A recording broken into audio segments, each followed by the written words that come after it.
우리 성가대 찬양 대단히 감사합니다. 오늘은 민수기 8번째 제2의 유월절, 하나님의 은혜에 대한 말씀입니다. 하나님의 그 은혜는 어떤 지엽적이지 않고 굉장히 개방적이고 우리가 생각하는 것보다 훨씬 더 풍성하다는 것을 제2의 유월절을 통해서 볼 수가 있습니다. 자, 민수기 말씀은 거듭 이야기합니다만은 이스라엘 백성들이 이제 애굽에서 나와서 시내산까지 왔습니다. 시내산에서 하나님의 말씀을 받고 그리고 모압 평지까지, 요단강 건너편에 요르단이 있잖아요. 모압 평지가 있는데 거기까지 가는 전 과정 40년인데 실질적으로는 조금 부족하죠. 한 39년 정도 긴 여행에 대한 광야 생활에 대한 기사입니다. 자, 오늘 읽은 민수기 9장에는 두 가지 기사가 있는데 1절로 8절을 보면은 원래 6월절은 1월 14일 날 지켜야만이 됩니다. 이게 하나님이 정하신 규정입니다. 그런데 이 규정에서 조금 벗어난 사람들, 그러니까 제1 6월절을 지키지 못하는 사람들을 위해서 아주 부득이한 형편으로 6월절을 지키도록 제2의 6월절을 만들었는데 그게 9절로부터 14절에 나오고 있어요. 그러니까 우리가 기억할 것은 원래는 1월 14일인데 부득이한 형편에 의해서 6월절을 1월 14일 날 못 지키는 사람은 2월 14일로 지키도록 규정을 하나 만들었습니다. 그 다음에 이제 15절로 23절은 광야 이스라엘 백성들을 인도하는 낮의 구름, 그 다음에 구름 속에 나타나는 어떤 밤의 불같은 현상, 그래서 그 추위를 이겨나가는 그런 행진기사에 대한 말씀입니다. 자, 먼저 볼 것은 1절로 8절, 매년 첫째 달 1월 14일 날은 정한 기일이 되면은 6월절을 지켜야 됩니다. 광야에서도 지켜야만이 돼요. 그런데 1월 14일 날 6월절을 지킬 수 없는 사람들이 있어요. 자, 6절에 보니까 시체에 접촉한 사람들, 우리가 공부를 했습니다. 시체에 접촉한 사람은 어떤 사람이라고 했어요? 부정한 사람이기 때문에 진영에서 밖으로 나가야 됩니다. 그래서 일주일간 부정의 기간을 걸치고 정결 의식을 행한 다음에 진영으로 들어올 수가 있었습니다. 그러므로 이와 같은 사람, 시체와 접촉한 사람은 1월 14일 날 6월절을 지킬 수가 없었어요. 그 다음에 두 번째로 10절에 보니까 먼 곳에 여행 중인 사람들, 이 사람들도 1월 14일 날 6월절을 지킬 수가 없었습니다. 그래서 1월 14일 날 6월절을 지킬 수 없는 사람들이 모세한테 찾아가서 질문합니다. 7절에 보면은, 자, 우리가 이제 특별한 형편으로 1월 14일 6월절을 지킬 수가 없는데, 자, 이런 사람들은 어떻게 해야만이 됩니까? 라고 질문을 하니까 모세도 모르죠. 그러니까 이 모세가 뭐라고 이야기하냐면 8절에 잠깐만 기다려라. 하나님의 명령하는 것을 내가 듣고 말하리라. 여러분, 이게 평범한 것처럼 보이지만은 왜 모세가 하나님의 온 집에서 신실한 종으로 극찬을 받았는지 그걸 알 수 있는 단편입니다. 보면은요, 모세가 참 존귀한 사람입니다. 자, 우리는 이런 생각을 가질 수 있어요. 하나님과 자주 대면하는 모세, 그리고 모든 면에 있어서 참 신령한 사람, 경건한 사람이니까 뭐 본인이 판단해서 답을 주어도 되는 것 아닌가, 이런 생각이 들어요.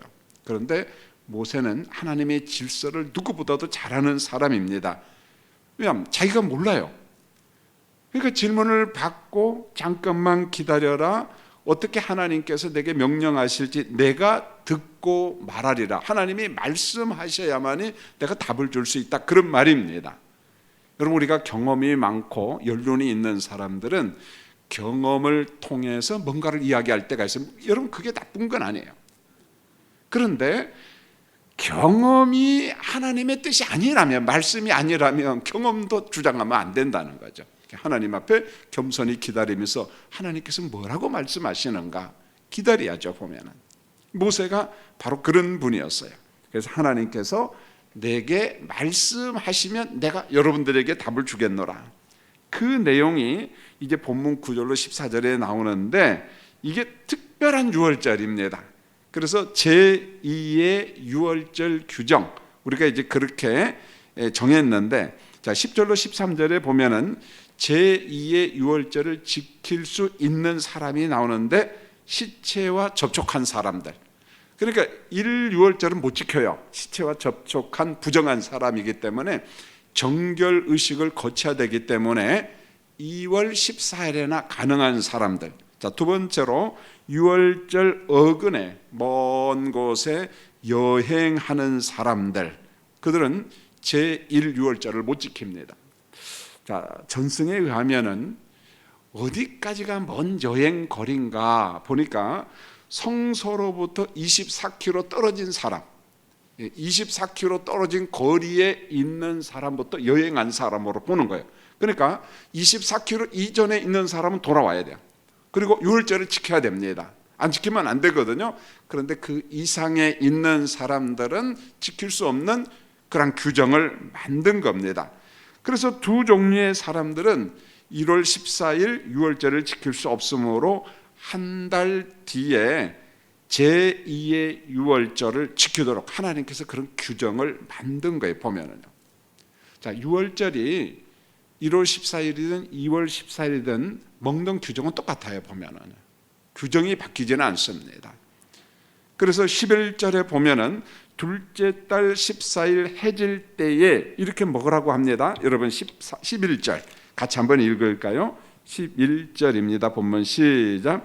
둘째 날 14째 날 해질 때에 그것을 지켜서 어린 양의 무교봉과 쓴 나물을 아울러 먹을 것이요. 우리가 익히 잘하는 내용이지만은 한번 복습한다는 생각으로 봤으면 좋겠어요. 자, 어린 양을 먹고 그 다음에 무교봉을 먹고 쓴 나물을 먹으라고 했는데 왜 하필이면 이 유월절 3대 음식을 이렇게 정했을까? 여러분, 어린 양은 물론 희생 제사지만은 성경에 보면은 장차 올 예수 그리스도의 상징이에요. 모형이라는 것입니다. 그래서 고린도전서 5장 7절에 보니까 예수님을 일컬어서 유월절 양 그렇게 이야기합니다. 요한복음 1장 29절에 보면 우리 예수님은 세상 죄를 지고 가는 하나님의 어린 양 그렇게 이야기합니다. 결국은 유월절 희생 제사 때 그리고 먹을 어린 양은 속죄 양 누구를 상징한다고요? 오실 메시아를 상징한다. 그런 모형과 실체 관계로 보면 좋겠고요. 그러면 무교봉은 뭐겠어요? 고물 없는 떡이잖아요. 그럼 성경에서 고물은 뭘 상징한다고요? 죄를 상징합니다. 그런데 무교병이니까 죄가 없는 성결을 상징하는 거예요. 죄가 없는 성결함을 상징합니다. 사실은 이런 빵이나 떡은 맛이 있을까요? 맛이 없을까요? 맛이 되게 없어요. 우리 딸이 제 아들 맛있는 거 먹인다고 통밀로 만든 빵을 사와서 먹여요. 얼마나 맛있을까 호기심이 생겨서 먹는 순간에 맛이 하나도 없어요. 야, 이걸 어떻게 먹냐라는 생각이 들어요. 그러므로 무교병이 없는 병, 이 떡빵, 이것은 맛이 하나도 없어요. 대신에 뭘 의미한다고요? 죄가 없는 거룩성을 상징한다는 거예요. 성결함을 상징한다. 먹을 때마다 우리는 성결해야 된다. 우리는 거룩해야 된다. 그런 훈련이에요. 보면은. 그다음 쓴 나물. 자, 여러분 한번 생각해 보세요. 애굽의 종살이가 편했어요, 고단했어요? 엄청 고단했거든요. 그래서 쓴 나물을 먹는 것은 애굽의 종살이의 고단함을 생각하는 겁니다. 그래서 이 세 가지 음식을 유월절 3대 음식이라고 이야기하는 거예요. 자, 한번 공부합니다. 첫 번째 음식이 뭡니까? 어린 양. 두 번째는 뭐죠? 무교병. 세 번째는 뭡니까? 쓴 나물. 어린 양은 누구를 상징한다고요? 예수 그리스도, 속죄양, 어린 양. 두 번째 무교병은 뭘 상징합니까? 죄가 없는 성결함. 쓴 나물은 뭘 상징해요? 고단함, 수고. 그걸 의미합니다. 12절에 보면은 유월절 음식은 아침까지 남기지 말라 그랬어요. 그래서 남은 것은 짐승이 먹지 않게 하고 외인들이 더럽히지 않도록 조심하라. 왜요? 3대 음식은 의미가 있거든요. 메시아를 상징하고 정결함을 상징하고 고난을 상징하고 이런 의미 있는 음식인데 이걸 함부로 하면 되겠느냐? 안 된다는 거예요. 여러분, 이 원리를 그대로 받아들이는 게 오늘 성찬식이에요. 여러분, 우리가 성찬식을 하고 남은 떡과 포도주를 일반인들이 교회에서 먹도록 합니까? 못 먹게 합니까? 못 먹게 해요. 권사님들은 잘하시고 준비하시는 장로님들도 잘하십니다. 먹고 마시는 것을 방지해요. 그래서 곧바로 땅에 묻거나 원래는 불에 태우도록 그렇게 했습니다. 왜 그러냐면 전에 보면 그게 아깝다고 일반 집사님들이 홀짝홀짝 마시는 경우가 다른 교회 말고 어느 교회? 우리 교회도 있었어요. 제가 담임 목사한테 집사님 그렇게 하시면 안 됩니다. 목사님이 이거 아깝게 이걸 왜 버립니까? 그래서 아까워도 그게 규범입니다. 여러분, 헌법을 모르는데 우리 목회자들은 이제 헌법책을 늘 끼고 있어요. 헌법책을 저도 몇 권 헌법책을 갖고 있습니다. 자, 교회 헌법적 규칙 제6조에 보면은 이런 말이 있어요. 우리 권사님들이 기억해야 되는데 성례에 보면은 성찬으로 쓰고 남은 떡과 포도즙은 정한 곳에 묻거나 불에 태우라 그랬어요. 다른 사람이 함부로 먹고 만지면 마시면 된다? 안 된다. 오늘 이것과 똑같은 거예요. 보면은 이 규정에 보면. 그래서 여러분, 교회의 비품 같은 거 예를 들어서 뭐 꽃꽂이를 한다거나 그러면 참 아깝지 버리면. 그럼에도 불구하고 사실은 선물이거든요. 헌금으로. 그래서 교회에 잘 보관하든지 담임 목사나 목회자 사무실에 두든지, 그렇지 않으면 일반 교인들이 가져가는 것은 가급적이면 삼가해야 돼요. 그만큼 조심해야 된다는 거죠. 자, 그 다음에 12절 보면은 유월절 어린 양을 잡을 때 어떻게 해야 되는가, 이 규정이 나오는데 여러분 12절을 같이 한번 읽겠습니다. 시작. 아침까지 그것을 조금도 남겨두지 말며 그 뼈를 하나도 꺾지 말아서 유월절 모든 율례대로 지킬 것이니라 그랬어요. 여기 보면은 유월절 양을 잡을 때 양의 뼈를 어떻게 하지 말라? 꺾지 말라 그랬어요. 여러분, 이 규정이 출애굽기 12장 46절에 맨 처음 유월절을 지킬 때 규정입니다. 자, 여러분, 출애굽기 12장 46절 한번 읽겠습니다. 시작. 한 집에서 먹되 그 고기를 조금도 집 밖으로 내지 말고 뼈도 꺾지 말지며. 어린 양을 잡을 때 뭘 꺾지 말아라? 기분 나쁘다고 뼈를 꺾으면 돼요, 안 돼요? 안 돼요, 여러분요. 뼈를 꺾지 말라, 이렇게 이야기했습니다. 이런 계시로 인하여 우리 예수님께서 십자가에 죽을 때 로마 병사들이 예수님의 다리 뼈를 꺾었나요? 꺾지 않았나요? 꺾지 않았습니다. 원래 사람들이 십자가 형태로 죽으면 곧바로 안 죽어요. 어떤 사람은요 3일, 나흘, 일주일도 갔다는 거야. 그래서 그 사람이 완전히 죽었어도 정말 죽었는지 확인을 해요. 그 확인 작업 중에 하나가 뭐냐? 뼈를 꺾는 거예요. 보면 이 사람 완전히 죽었구나. 자, 내려서 이제 장례식을 치러도 되겠구나. 그런데 우리 예수님도 그 전통에 따라서 사실은 뼈를 꺾어야 돼, 안 꺾어야 돼요? 꺾어야 돼요. 그런데 가서 확인하니까 이미 예수님은 꺾기도 전에 일찍 어떻게 됐어요? 죽었어요. 꺾인 게 아니고 죽었다니까. 네. 꺾이면 안 돼. 왜요? 이미 예고를 했거든요. 예수님은 십자가에 죽기만 뼈를 꺾지 않을 것이라고 예고를 했습니다. 이게 무슨 말이냐면은 성경 말씀은 세밀한 영역까지 예고를 합니다. 그 결과로서 요한복음 19장 36절에 성취의 말씀이 나오는데 이렇게 말씀하고 있어요. 자, 여러분 읽겠습니다. 시작. 그 일이 일어난 것은 그 뼈가 하나도 꺾이지 아니하리라 한 성경을 응하게 하려 함이라. 출애굽기에서 그리고 민수기에서 예고한 말씀이 그리스도에게 성취가 된 겁니다. 그래서 예수님은 십자가에 죽으셨지만 무엇만큼은 꺾이지 않았어요? 뼈만큼은 꺾이지 않았다는 거예요, 여러분요. 우연히가 아니라는 거예요. 그것도 하나님의 예고라는 거예요. 그 말씀에 대한 예언 성취라고 오늘 성경이 말씀하고 있습니다. 자, 1월 14일 날 유월절을 2월 14일 날 지킬 수 있게 한 것은 하나님의 은혜예요. 분명히. 여러분, 지킬 수 없는데 하나님께서 시간을 변경해서 지키도록 한 것은 전적으로 하나님의 은혜입니다. 그러나 단 이런 사람은 제2의 유월절을 지킬 자격이 없어요. 이게 참 중요합니다. 여기 인간의 죄성이 여기서 나와요. 자, 13절을 보면은 이런 사람은 제2의 유월절을 못 지킵니다. 오히려 하나님 앞에 엄청나게 혼나요. 자, 하나님의 규범을 갖다가 임의대로 바꾸면 안 되거든요. 여러분 13절 같이 한번 읽겠습니다. 어떤 사람은 하나님이 싫어하시는가? 시작. 그러나 사람이 정결하기도 하고 여행 중에도 있지 아니하면서 유월절을 지키지 아니하는 자는 그 백성 중에서 끊어지리니 이런 사람은 그 정한 기일에 여호와께 헌물을 드리지 아니하였은즉 그의 죄를 담당할지며 그랬습니다. 자, 13절에 보면은 이런 사람 제2의 유월절을 못 지켜요. 제1 유월절을 지켜야 돼요. 원래대로. 자, 어떤 사람? 정결한 사람. 시체와 접촉한 일이 없는 사람은 핑계대면 안 된다는 거예요. 정한 날 지켜야 돼요. 두 번째로 먼 곳에 여행을 하지 아니한 사람들, 적당한 거리에 있는 사람들 유월절 지키도록 와야 돼. 돌아와야 돼요.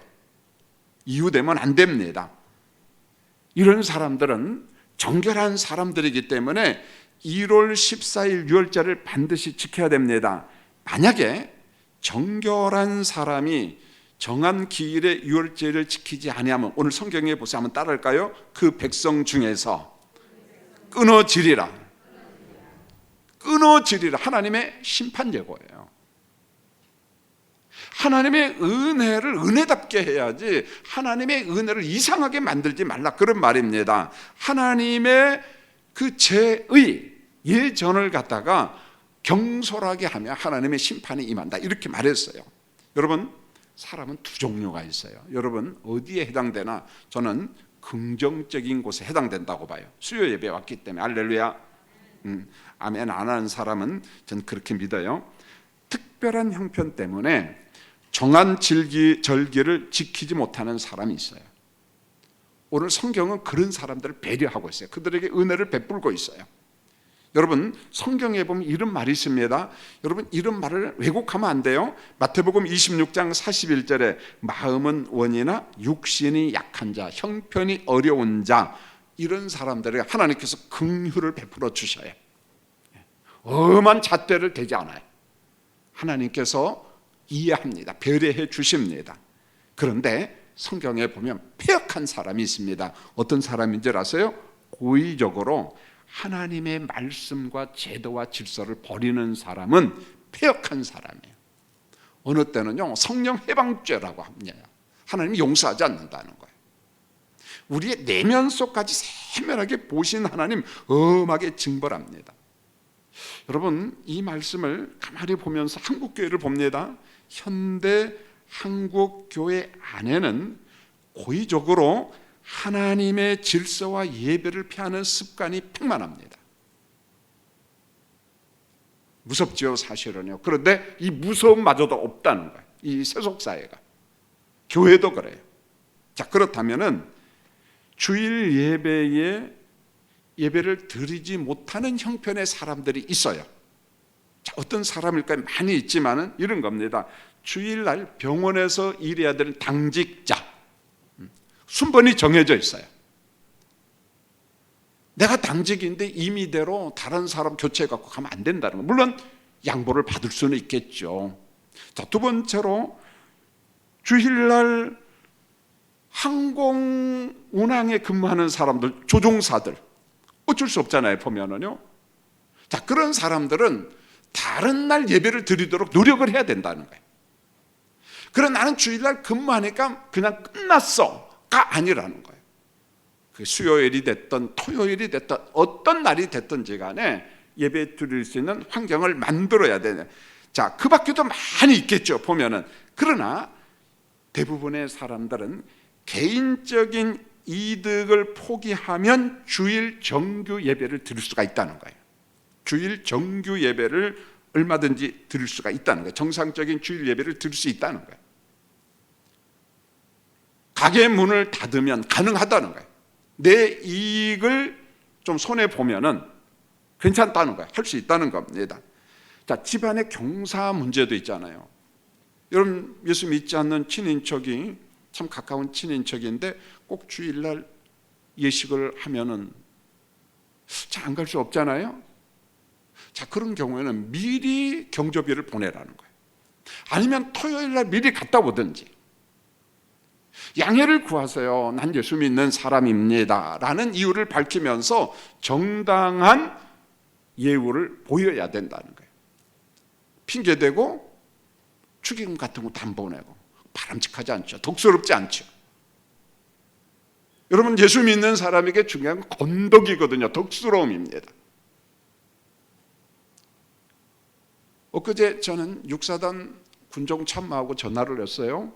이렇게 보니까 군종 참모가 바뀌었어요. 소령인데 너무 감사한 것은 우리 경기노의 목사가 육사단 군종 참모로 갔어요. 정수하라고, 우리 한참 후배입니다.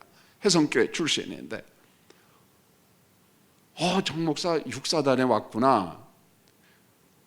포병여단 역사를 알지? 알죠 목사님. 서간중앙교회에서 건축해주고 경기노에서 리모델링 해주고, 그런데 육사단에 군목이 부족해요. 그러다 보니까 사단 군종 참모가 포병여단에 가서 예배를 드리는데 도무지 주일날 예배가 불가능하다는 거예요. 군목이 가기에는. 그래서 토요일날 예배 드리기로 했습니다. 그거 잘 됐다. 우리 경기 장로회, 경기 남전대, 경기 여전대 이야기해서 돌아가면서 토요일날 가서 예배 한번 드리자. 정 목사 조만간 갈 테니까. 그런데 가만히 보니까 육사단 식구 여단도 우리 교단 군목이야. 잘 됐다. 여러분, 사단 내에 교회가 거의 한 20개 정도 돼요. 근데 목사님은 몇 명이야? 3명이지 4명밖에 없어. 전방이니까 이 정도 돼요. 후방은 1명 내지 2명밖에 없습니다.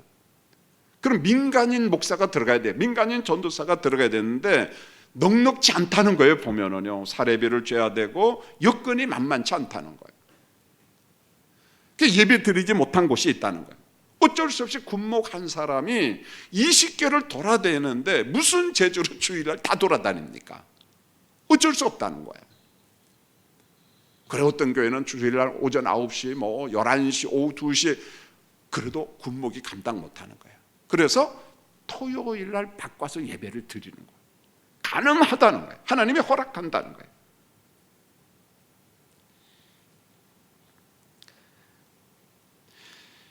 여러분, 14절에 나오는 이스라엘 공동체에 또 동화된 타국인도 유월절을 지킬 수 있어요? 자기 멋대로가 아니에요. 규정대로예요. 여러분, 이게 왜 중요하냐면은 타국인도 유월절을 지킬 수 있다. 단 규정대로. 이 말은 개방된 유월절이라는 게 오직 유대인만, 그게 아니라는 거예요. 하나님의 말씀을 지키고 하나님의 거룩한 백성으로 인정된 사람들, 좋다. 당신들도 들어와서 규정대로 유월절을 지키면 좋다. 여러분, 이런 개방된 유월절을 보면서 오늘 우리 신약교회가, 오늘 은혜시대 교회가 2가지 방법을 선택하고 있고 그 길을 가고 있어요.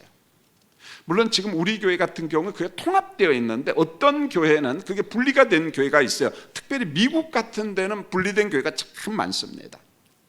여러분, 이런 말 들어봤을 거예요. 불신자를 초청하는 구도자 예배라는 말 들어봤을 거예요. 구도자 예배라고 하는 말 자체가 좀 어폐가 있어요. 모순이 있습니다. 구도자 집회라고 하면 말이 됩니다. 왜요?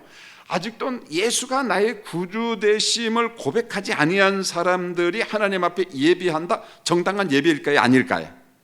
아니에요. 예배는 신령과 진정으로 예배를 드려야 돼요. 신령과 진정이라는 거 뭐겠어요? 하나님이 누군지 아는 사람, 고백하는 사람, 믿는 사람들이 드리는 게 정상적인 예배라는 거예요. 그런데 예수가 나의 구주라고 고백도 아니한 사람들이 하나님 앞에 예배 드릴 수 있나요? 없나요?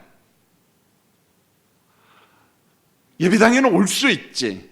그런데 그게 신령과 진정한 예배 아니에요? 아니에요. 예, 올 수 있어요.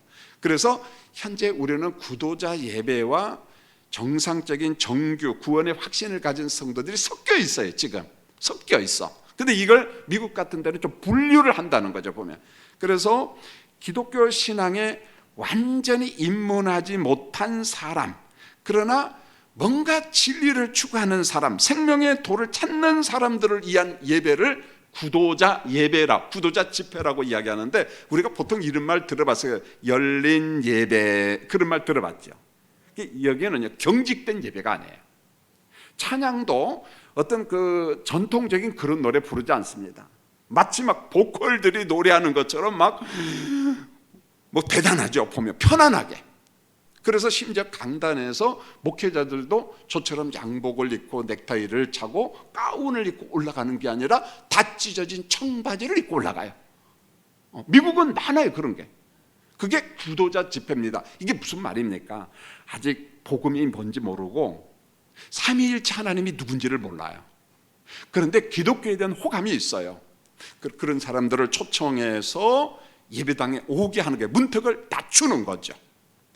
자연스럽게 그들에게 십자가 복음을 전하면서 확신을 가지도록, 그리고 난 다음에 영접 기도를 하는 거죠. 예수 믿습니까? 믿습니다. 그러면 지금부터 1:1 프로그램 성경 공부를 합시다. 구원의 확신을, 그리고 세례를, 성찬식을 하면서 그들에게 구원의 확신자들이 참여할 수 있는 말 그대로 신령과 진정한 예배로 인도한다는 거예요. 그런다는 거예요.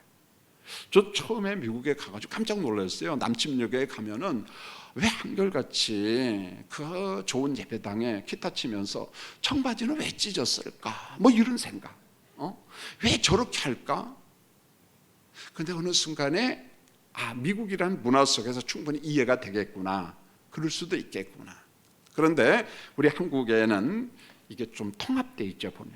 미국의 옛날에 이런 교회들, 미국의 새들백 교회 같은 데는 구도자 예배로 성장한 교회예요.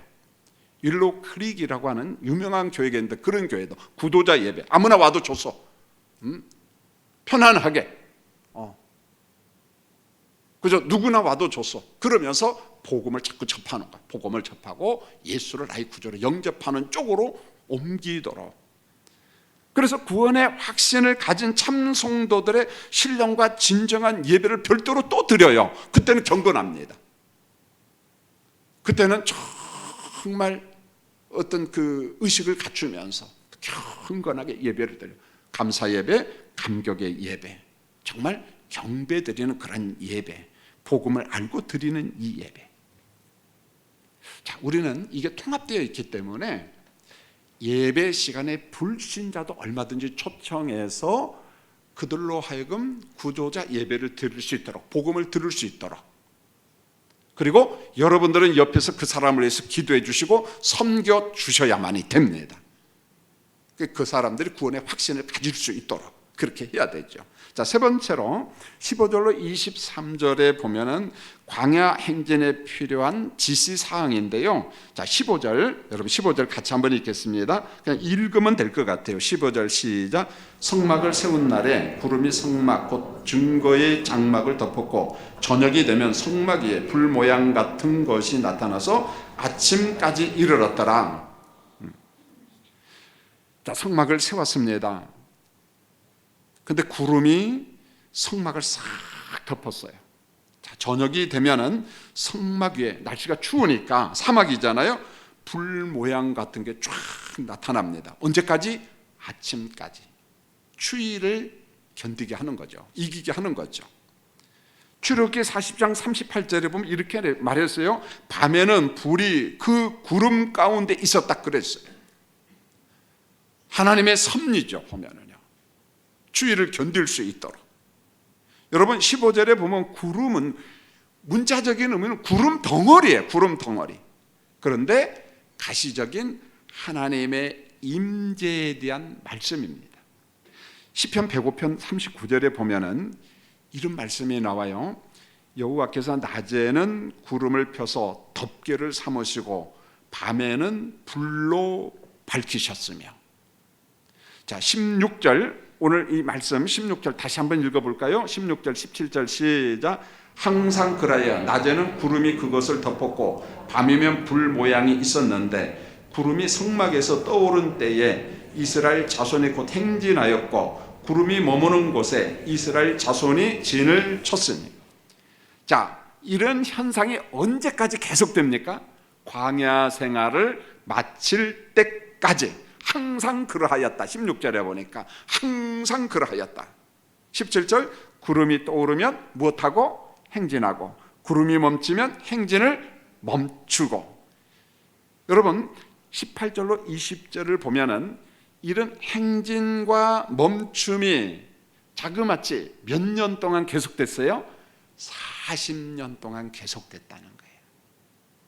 놀랍죠, 성도님들. 40년 동안 계속됐다는 거예요.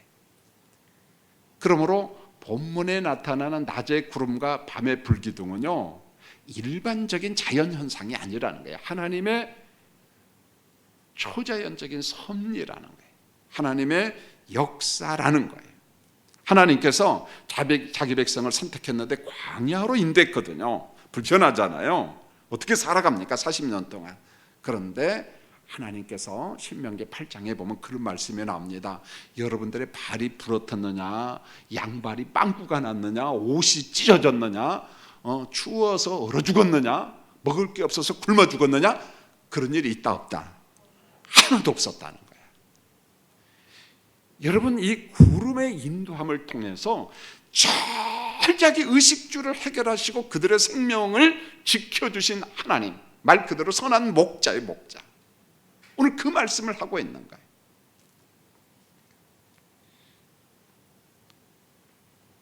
여러분, 좀 더 세밀한 말씀이 21절 22절에 나오는데요, 이게 왜 중요하냐면은 성급해도 안 되고 게으르도 안 된다는 거예요.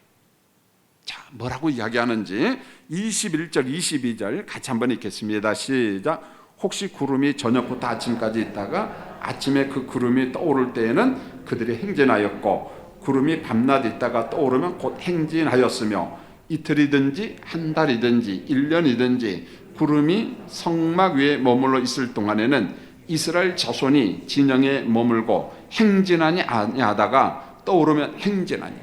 여러분 여기 보세요. 구름이 어느 때는 며칠간 이틀이든지 한 달이든지 1년이든지 했는데, 자, 이틀을 한번 생각해 보세요. 자, 남자들은 군대에서 경험하는 거예요. 자, 훈련하는데 텐트를 다 쳤어요. 수경을. 이제 잠을 자야 돼. 좀 쉬려고 하는데 지휘관이 이동하면은 어떻게 해야 됩니까? 텐트 다 걷고 이동해야 돼요. 그게 훈련이에요. 이번 일도 마찬가지. 구름이 멈췄어요. 장막을 다 쳤어요. 이제 쉬려고 해요.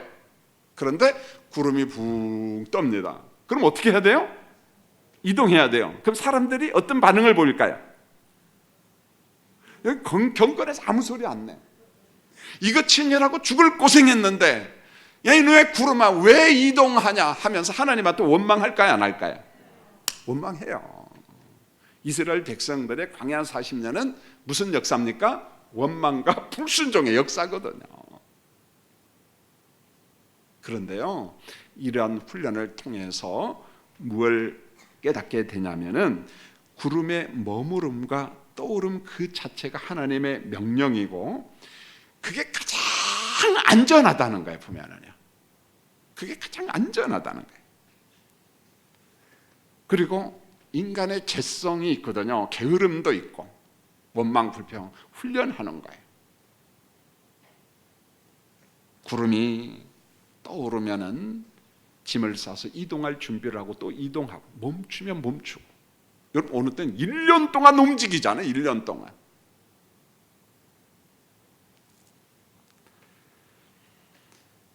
여러분 하루나 이틀 만에 이동한다, 진을 친다. 아니 이거 친이라고 고생했는데 하나님 이거 너무한 것 아닙니까? 라고 원망하는데 원망도 절제하는 훈련을 시키는 거예요. 보면은요, 우리가 예수 믿고 신앙생활을 할 때 여러분 뜻대로 되지 않아요. 어느 때는 하나님께서 훈련시킵니다. 구름이 떠오르기도 하고 이틀 만에 혹은 하루 만에 멈추기도 하고, 장막을 겨우 쳤는데 치자마자 거두라고 하고 움직이라고 하고. 우선 볼 때는 불편해 보이지만은 그게 가장 안전한 하나님의 인도, 목자 되신 하나님의 인도하심임을 말씀하고 있어요. 그게 가장 빠른 길이라는 거예요. 자, 마지막 본문 23절 한번 읽겠습니다. 계속해서 명령 따라 명령 따라 명령 따라요. 이게 순종하는 백성들의 특징이에요. 자, 23절 읽겠습니다. 시작. 곧 그들이 여호와의 명령을 따라 진을 치며 여호와의 명령을 따라 행진하고 또 모세를 통하여 이르신 여호와의 명령을 따라 여호와의 직임을 지켰더라. 명령을 따라 명령을 따라 명령을 따라 내게 맡겨주신 직임을 지켰다. 순종했다는 거예요. 내 마음대로 하지 않았다는 거예요. 이게 바로 광야 40년의 역사라는 거예요. 쉽지는 않았습니다. 하나님이 하달한 명령 순종을 합니다. 지킵니다. 기꺼이 순종해요. 이거 순종하지 못해서 어떤 사람은 죽었습니다. 땅이 갈라져서 그 속에 죽었어요. 고라의 일당들요. 불평하다가 원망하다가. 여러분, 이것과 조금 좀 논리비약처럼 보이지만 저는 최근에 이런 영상을 하나 봤어요. 32개월 딸을 업고 배달하는 아버지의 사연, 그런 제가 영상을 보면서 가슴이 너무 뭉클했어요. 그래서 우리 목사님들하고 우리 동기 목사님들하고 이렇게 나누어 보면서 모두 다 가슴이 찡했다고. 사연인즉 이러기였어요. 사람들이 그래요. 어떤 배달하는 사람이 인형을 업고 다니는데요, 그래 가서 이렇게 보니까 인형이 아니야. 애가 꼼지락 해놓은 거야. 이 추위에. 32개월 됐. 이름이 초롱이었어요. 이 아이가 출산한 배경을 보니까 엄마가 임신을 했는데 어떤 병이 있어요. 근데 그 병을 위해서 약을 꾸준히 먹어야 되는데 아이를 가지니까 어떻게 약을 먹을 수가 없잖아요. 출산할 때까지 약을 끊은 겁니다. 어머니는 병들어 죽어가는 거예요. 아이를 낳고 엄마는 죽었어요. 그런데 가정 형편이 얼마나 어려우면은 이 남편이 장례식을 치르고 어린아이를 키우는 거예요. 아마 돌볼 사람이 없는데 방법이 없어요. 내가 이 어린아이를 업고 배달을 하자. 이거 외에는 일할 게 없는 거예요. 왜요? 애기 업고 등에다 오토바이 배달하면은 가능은 하니까, 불편은 하지만은 그 사연이 참 많더라고요. 애기 기저귀를 갈 데가 없으니까 처음에는 참 어떻게 할 줄을 모르는데 그 요령이 생긴 것 같아요. 뭐 노인정 같은데 뭐 이런 데 가면 그냥 가서 갈고, 그러면 노인들이 막 박수 쳐주고, 왜냐하면 참 잘한다, 힘내라 이렇게 하면서 마음이 아픈 거예요. 이 아이가 떨어지려고 하지 않는 거예요. 그래서 32개월 된 어린아이 지금도 업고 등에 업고 추위니까 막 모포 같은 걸 둘러쓰고 배달을 하고 또 목욕도 시키고 밥도 먹이고 또 달래고 그러면서 이게 역할이구나, 이게 직임이고 이게 사명이구나. 참 밝은 모습이에요. 납골당에 있는 자기 아내한테 찾아가서 이렇게 말했어요. 여보, 걱정하지 마. 내가 초롱이 잘 키울 테니까. 초롱이는 이제 사진을 통해서 엄마가 누군지를 아는. 엄마? 엄마. 여러분, 눈물 나죠. 여러분, 세상을 원망할 수 있잖아요. 불평할 수 있잖아요. 불공평한 세상이라고. 그런데 그 사람은요, 그렇게 말하지 않았어요. 열심히 살았어요. 바로 이겁니다. 논리비약처럼 보이지만은 오늘 하나님께서 우리에게 주신 게 뭐냐? 구름기둥과 불기둥을 통해서 여러 가지 직임을 통해서 하나님께서 말씀하신 것에 기꺼이 순종하기를 바란다는 거예요. 보면은요, 오늘 그런 면에서 성가대는 직임을 잘 감당한 거예요. 잘한 겁니다, 여러분요. 수요에 여기 오신 여러분도 마찬가지라는 거예요. 아주 잘한 겁니다. 그런데 한결같이 믿음의 조상들의 주특기가 하나 있어요. 순종이에요. 순종. 여러분, 아브라함 보십시오. 고향을 떠나 약속의 땅으로 가라고 했을 때 아브라함이 고백을 합니다. 갈 바를 알지 못하고 순종했다 그랬어요. 이게 말이 됩니까? 어디로 가는 길이라도 알아야지. 무슨 말입니까? 하나님, 내 발길 책임져 주세요. 나 어디로 갈지 모른다는 거예요. 여러분, 사라를 보세요. 잉태할 수 없는 나의 죽은 몸이에요. 죽은 몸. 아멘 하잖아요. 이삭 보세요. 아버지가 번제물로 단위에 바칠 때 대항하지 않고 침묵하잖아요. 이게 가능합니까? 순종이라는 게 뭐냐는 거죠. 요셉 보세요. 보디발의 아내가 젊은 청년을 유혹합니다. 하나님 앞에 난 득지할 수 없습니다. 억울한 누명을 쓰고 감옥에 갔잖아요. 인내합니다. 하나님이 그 사람 쓰셔요. 욥 보세요. 재난의 원인을 알 수가 없었어요. 이런 중에도 그는 찬송합니다. 마음속에 원망이 있었어요. 그러나 끝까지 순종합니다. 예수님 보십시오. 자기 생명을 어디에 던져버렸어요? 십자가에. 누구 때문에요? 죄인된 나를 건지기 위해서. 결론은 뭡니까? 순종이에요. 자기 직임에 순종한 겁니다. 오늘 민수기의 결론은 단순합니다. 시내산부터 모압 평지까지 40년을 행진할 때 먹고 마시고 입히고 살 수 있었던 것은 그 사람들의 재주입니까? 그 사람의 능력입니까? No. 인간의 작품이야. 하나님의 은혜입니다. 돌이켜보건대 여러분, 지금까지 몇 년을 살아오셨나요? 우리는 이렇게 생각이 들 수 있어요. 그게 내 재주, 내 실력입니다. 목사님, 내가 탁월해서 벌었습니다. No! 천만의 말씀이에요. 그렇지 않습니다. 전적으로 여호와는 나의 목자였습니다.